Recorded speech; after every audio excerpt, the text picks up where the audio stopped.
Bro Nani అంటే మనకు Indian ఇండస్ట్రీలో one of the less actors అనమాట. క్లాస్లోనే బెస్ట్ ఇవ్వగలరు, మాస్లోనే బెస్ట్ ఇవ్వగలరు. నాని గారు ఆల్రెడీ దసరాతో ప్రూవ్ చేసుకున్నారు.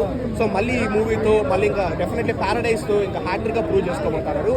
సో నాని గారు మనకు ఇప్పుడు బ్రో అష్టాచమ్మ అలా మొదలైంది, పిల్ల జమీందారు, భీమిలి కబడ్డీ జట్టు, బలబలే మగాడు ఇలాంటి మూవీస్ చూసినప్పుడు అరే నాని గారి నుంచి ఇలాంటి మూవీస్ క్లాస్కి భలే సెట్ అయినారు కదా మనకు ఎలా అనిపించిందో.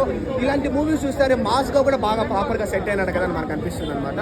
సో అన్డౌటెడ్లీ నాని గారు క్లాసు మాస్, ఒక మూవీ క్లాస్ ఇప్పుడు ఎలా దసరా తర్వాత హాయినాన్న వచ్చిందో మాసు క్లాసు. ఎందుకంటే ఇలాంటి మాస్ మూవీస్ అయితే మళ్ళీ కంప్లీట్లీ ఫ్యామిలీస్ అవాయిడ్ చేస్తారు కాబట్టి సో మాసు క్లాస్తో బ్యాలెన్స్ చేసుకుంటే బాగుంటుంది. ఇప్పుడు మ్యూజిక్ పర్వాలేదు, ఇది సెకండ్ హాఫ్లో స్లైట్గా డల్ అయినా క్లైమాక్స్లో బాగానే కవర్ చేసేస్తారు. ఇంకా ఫైట్స్ అంటే మనకి లైక్ కేజీఎఫ్ కావచ్చు, లేకపోతే ఆ నెక్స్ట్ లెవెల్ ఫైట్స్ లేవు కానీ బట్ లైక్ యాక్షన్ కొరియోగ్రఫీ అయితే బాగానే ఉంది మూవీలో నాకు. సో అది ఎవరైతే ఉన్నారో ఈ సిటీకే బ్యాచ్ ఉంటారు చూడు, వాళ్ళు వచ్చేసి లైక్ టార్గెట్ కిల్లింగ్ ఇలా చేస్తూ ఉంటారు. ఆ సైకో పార్ట్స్ అంతా last half an hour second హాఫ్లో అక్కడ సెటప్ కావచ్చు, అది అంటే డిఫరెంట్గా ఉంది బ్రో. మనం రెగ్యులర్గా చూసిన కమర్షియల్ మూవీస్ అంతా ఏం లేకుండా సో కాస్త మనకు డిఫరెంట్గా ఉందన్నమాట. Last half an hour excellent.